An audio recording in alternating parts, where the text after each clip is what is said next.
Ya, selamat malam, selamat pagi atau selamat siang. Halo semuanya, kembali lagi dengan gua Ipul dari Mahasiswa Siluman. Kali ini gue kembali dengan segmen narasi horor. Jadi di segmen ini, gue akan menarasikan sebuah kisah yang dikirimkan oleh Francisca via DM Instagram. Jadi kisah ini menceritakan tentang pengalamannya ketika melakukan pendakian ke Gunung Slamet via Permadi Guci, Tegal. Yang dimana ketika sedang mendaki, Francisca ini ditinggal oleh rombongan pendakiannya yang dia kenal dari sosial media. Parahnya lagi, dia ini sempat mengalami gejala hipotermia. Bahkan dia juga mengalami cedera di kakinya.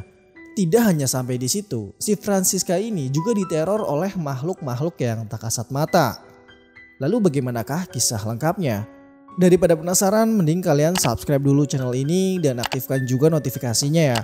Ya karena dukungan kalian itu sangat berarti buat kami gitu loh. Agar kami bisa lebih berkembang dan lebih semangat lagi untuk membuat konten berikutnya.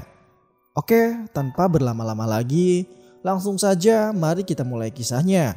Seperti biasa, gunakan earphone-mu, cari posisi nyaman, dan selamat mendengarkan.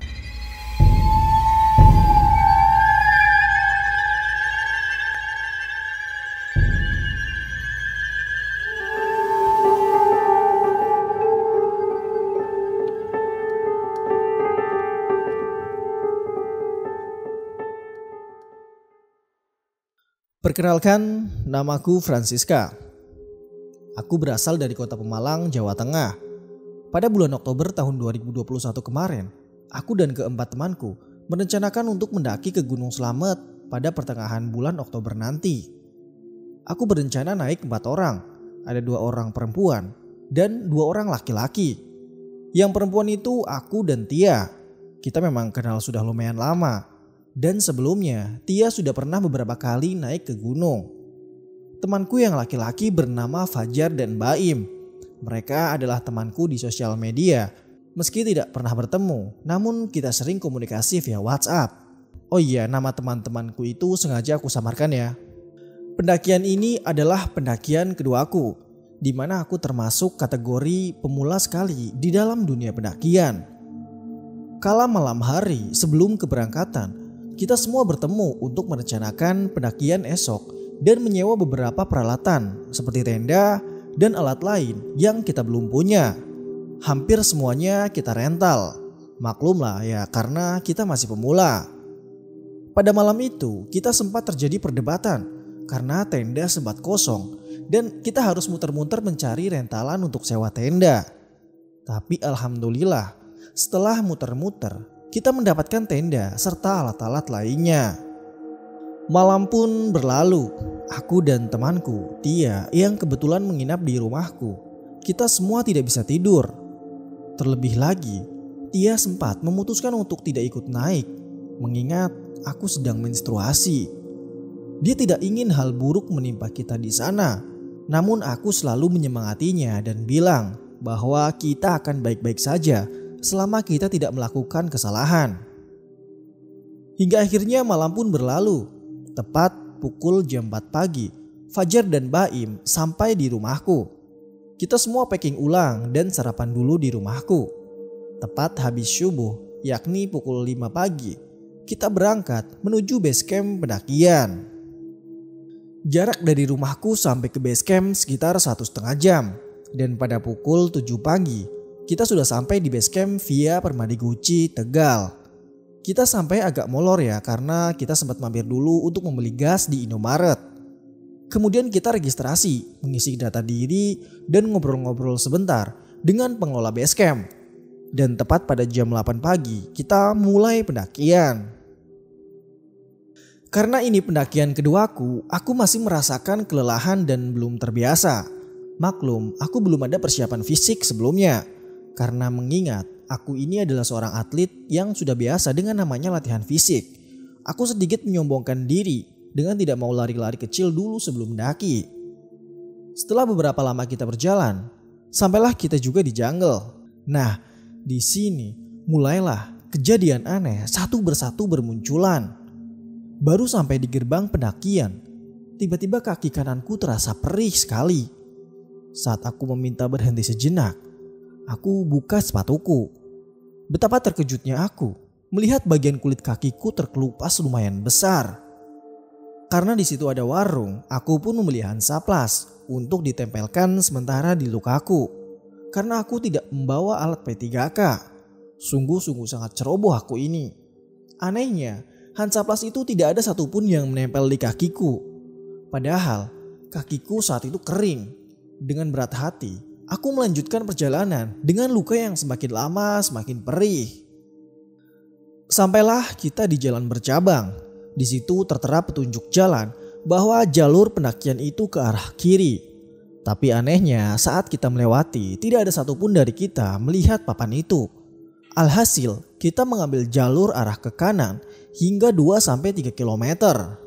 Kondisi jalur saat itu didominasi ladang pertanian. Kita agak sedikit bingung. Masa sudah berjalan sejauh ini masih belum bertemu hutan? Singkatnya akhirnya kita bertemu dengan dua pendaki yang sama tersesatnya. Mereka mengingatkan kita untuk tidak meneruskan ke arah itu karena di sana bukanlah jalur pendaki. Tapi kita menghiraukan imbauan dari dua pendaki tersebut. Hingga akhirnya sampailah kita di tepi jurang. Di situ aku baru teringat dengan omongan dua pendaki tadi. Jangan diteruskan. Kemudian aku dan teman-temanku segera putar balik. Hingga akhirnya bertemu kembali dengan dua pendaki itu. Rupanya mereka ini menunggu kita karena takut kita tersesat jauh. Sampai akhirnya kita sudah kembali ke jungle. Kita melanjutkan perjalanan ke arah kiri. Sampai akhirnya kita bertemu air terjun. Di dekat air terjun tersebut, kita berhenti sejenak untuk mengambil air. Namun tidak dengan Fajar. Dia terus saja melanjutkan perjalanan seorang diri. Dengan alasan, aku nunggu di atas, nanti aku buatkan tenda untuk kalian. Kami pun naik berlima. Di situ aku yang paling sering kelelahan dan meminta istirahat. Selain karena kakiku yang sakit, tiba-tiba badanku terasa sangat berat sekali. Padahal jalur itu tidak terlalu menanjak. Namun aku berpikir positif, ya mungkin itu efek menstruasi ya. Singkatnya, kita bertemu seorang petani. Dia berpesan kepadaku untuk berhati-hati dan jangan banyak mengeluh. Dalam hatiku aku berpikir, kok dia tahu ya aku sering mengeluh kecapean. Selang beberapa lama, sampailah kita di pos 1 alias hutan lumut. Di situ kami berpisah dengan dua pendaki tersebut. Sebut saja namanya Mas Iki dan Tama. Setelah beristirahat sejenak, kita pun berpamitan untuk melanjutkan perjalanan. Yang kini tinggal bertiga orang, yakni ada aku, Tia, dan Baim. Baru jalan beberapa meter saja, aku sudah merasa tubuhku berat dan tidak bisa digerakkan. Hingga aku terus-menerus minta istirahat. Bayangin, dari pos 1 ke pos 2, kita istirahat sekitar 3-4 kali. Padahal jaraknya hanya sekitar 1,5 jam lah. Tapi ya sudahlah, hingga sampai di pos 2 kurang lebih sekitar 1:30 siang. Aku memutuskan untuk beristirahat sejenak dan tak terasa aku ketiduran. Sekitar pukul 2 siang, aku terbangun dan langsung melanjutkan perjalanan tersebut. Baru sebentar kita berjalan, hujan turun dengan sangat derasnya, mengharuskan kita berhenti untuk memakai jas hujan. Namun tetap saja kita basah kuyup. Sampai di tengah-tengah perjalanan tersebut, aku yang posisinya paling depan terkejut bukan main setelah melihat ada seperti makhluk besar di bawah pohon yang setengah rubuh. Waktu aku dan temanku datangi, ternyata mereka dua manusia yang ditutupi oleh flysheet karena mereka tidak membawa jas hujan. Kita pun saling tegur. Mereka berasal dari Bandung, namun kita tidak berkenalan. Laki-laki tersebut yang satu masih muda, terlihat seperti usia 20 tahunan. Satunya lagi terlihat sudah lumayan berumur, sekitar 40 tahunan, tapi masih terlihat segar. Mereka bertanya, apakah satu pendaki yang berjalan seorang diri adalah teman kami? Dan kami menjawab iya. Dia berpesan, katanya si Fajar ini berpesan untuk menunggu di atas. Setelah mendengar hal itu, segera kita menyusulnya. Karena aku takut dia terjadi apa-apa.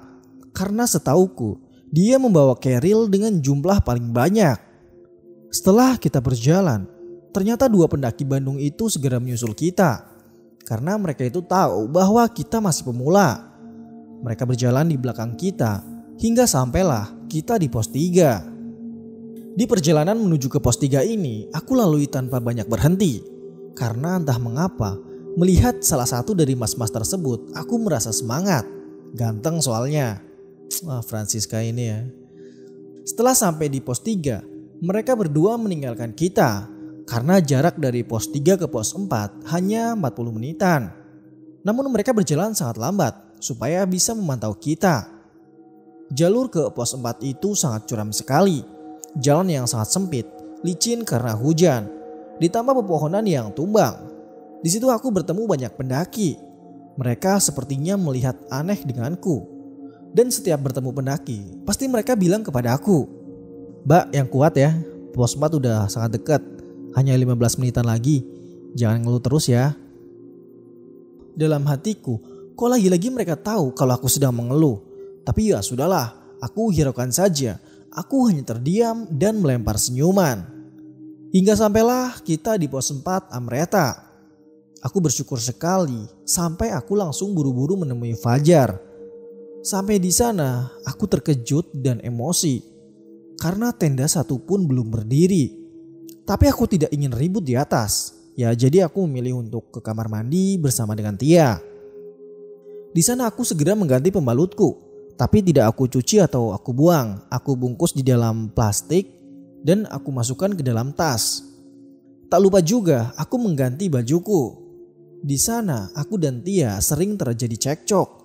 Namun dia adalah orang yang selalu menemaniku sejak dulu.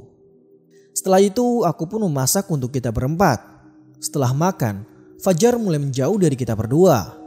Aku heran ya, karena tidak ingin bertengkar. Aku dan Tia pun memutuskan untuk bergabung dengan rombongan asal Tegal.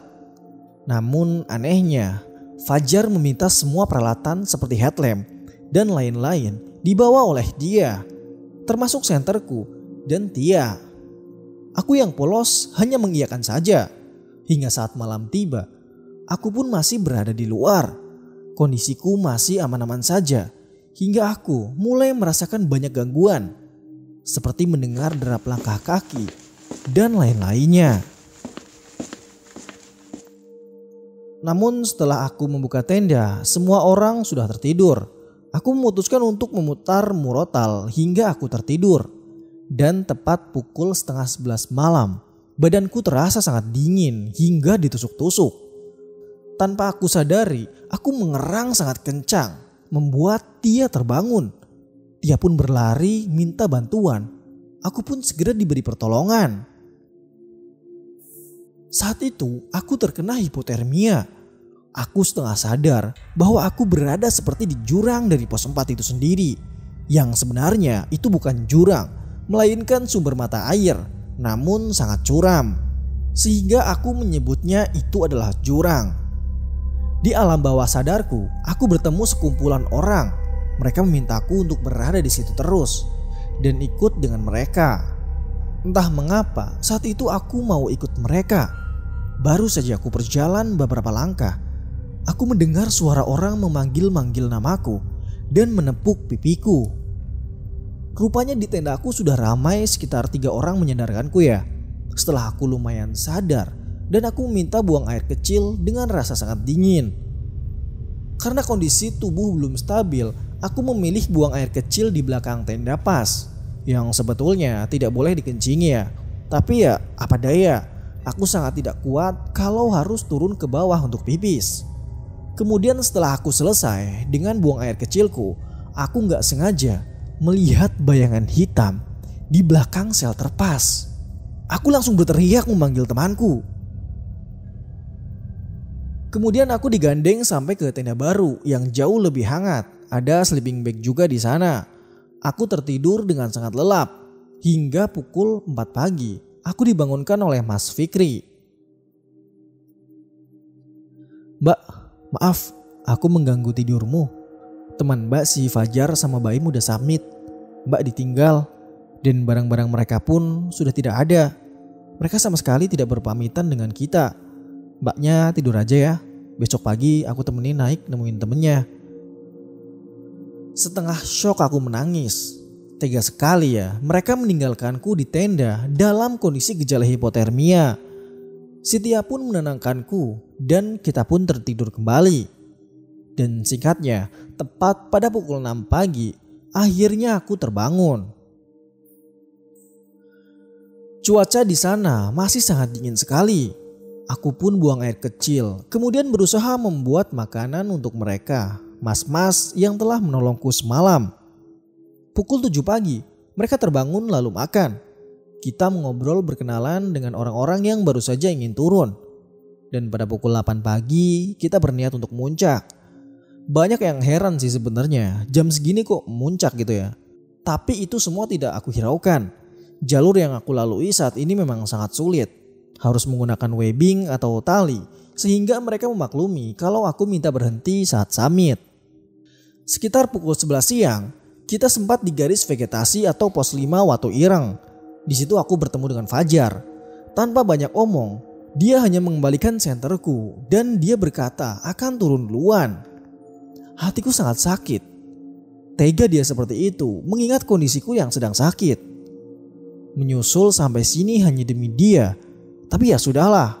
Aku pun berfoto-foto lalu kemudian turun. Saat turun aku tidak berhenti sama sekali. Hingga sampailah di pos 4 Amreta. Sesampainya aku di sana, ternyata sudah ada rombongan bawah yang baru sampai. Kelihatannya mereka semua senior-senior dalam dunia pendakian. Salah satu dari mereka adalah Mas Flo. Ya, orang basecamp yang aku kenal.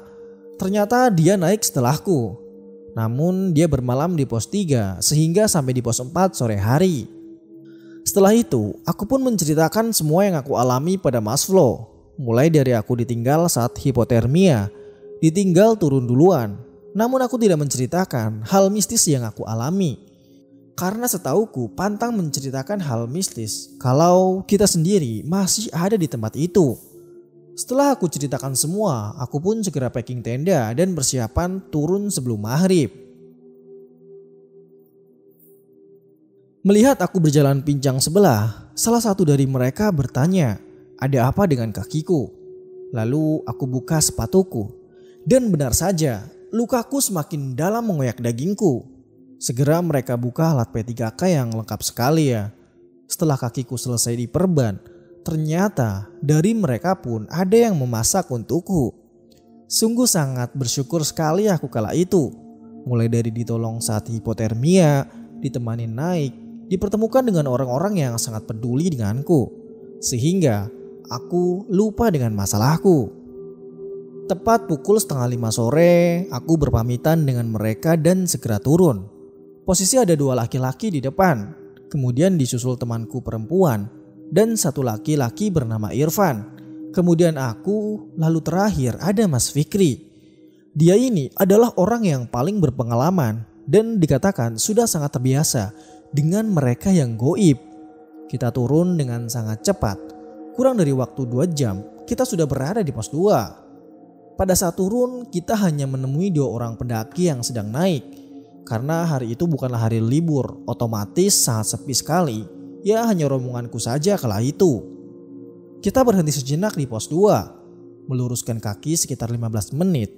Kita kembali berjalan hingga hari sudah mulai gelap. Waktu itu sekitar jam 5:30 sore. Namun kondisi di situ kabut mulai turun. Dan suasana makin mencekam. Namun tidak ada pilihan lagi selain tetap turun. Tiada henti-hentinya Mas Fikri mengingatkanku untuk terus bersikir. Dan jangan menghiraukan kanan kiri. Setelah itu kita sampai di pos 1 pukul 6 sore lebih 15 menit. Kita hanya lewat saja. Kejadian aneh di sini mulai bermunculan lagi. Aku sering melihat sekelebat lewat dari sisi kiri atau kananku. Namun aku terus melihat ke bawah. Hingga temanku terjatuh pun aku enggan melihat ke kanan kiri. Karena aku sempat melihat ada yang berdiri di sebelah kananku. Singkatnya sampailah kita di perbatasan jungle. Nah, pas di situ tiba-tiba tubuhku terasa sangat berat sampai tidak bisa bergerak sampai beberapa detik. Setelah aku terus berdoa dan Mas Fikri menepuk pundakku berkali-kali, Akhirnya aku bisa berjalan lagi. Aku pun mempercepat perjalanan. Saking takutnya aku tidak berani ngomong sepatah kata pun. Hingga sampailah kita di kebun warga. Di situ sudah banyak orang. Jadi aku sudah bisa bertanya tentang apa yang aku alami di perbatasan jungle. Kata Mas Fikri sendiri, ada satu wanita yang terus mengikutiku selama perjalanan. Dan wanita itu mengambil celah saat di perbatasan karena aku berjalan terlalu cepat dan Mas Fikri sedang berhenti entah ada apa waktu itu. Kemudian wanita tersebut ikut menggendong di tubuhku menyebabkan aku sulit bergerak. Pokoknya ya panik banget lah waktu itu. Tapi alhamdulillah atas izin Allah aku masih diberi keselamatan. Singkatnya sampailah kita di base camp. Sampai di sana belum saya duduk atau menaruh tas, Fajar keluar dan langsung mintaku untuk lapor agar dia bisa pulang. Aku yang sudah terlalu emosi, aku luapkan di situ. Aku tampar pipinya sekeras-kerasnya. Aduh, tapi ini pipiku sakit coy. Sampai pipinya mengeluarkan darah. Mungkin terkena kuku ya. Dan setelah aku lapor dan kita sempat ditanya-tanya sebentar, kemudian diperbolehkan pulang malam itu juga. Tak sampai di situ saja, kejadian aneh terjadi saat aku pulang. Motor yang dinaikin aku dan temanku terasa sangat berat. Padahal jalannya saat itu sangat menurun. Tidak ada kendaraan lewat satupun, kecuali kita berdua. Aku kira ya motorku rusak gitu. Motorku terasa seperti bukan membawa 2 orang, melainkan 3-4 orang. Meski jalannya turun, rasanya sangat berat sekali. Hingga sampailah kita di tugu perbatasan wisata Guci. Di situ ada sebuah patung wanita. Nah, setelah melewati patung tersebut, motorku yang tadinya berat terasa sangat ringan sekali. Padahal jalan mulai datar di situ. Jika dijelaskan, memang sulit dimengerti. Tapi apa hubungannya ya dengan patung wanita itu? Terus kenapa gangguannya mulai hilang? Yang tahu tulis di kolom komentar ya. Ya seperti itulah ya pengalaman dari Francisca ketika mendaki di Gunung Slamet via Permadi Guci Tegal. Percaya tidak percaya, kita hidup berdampingan.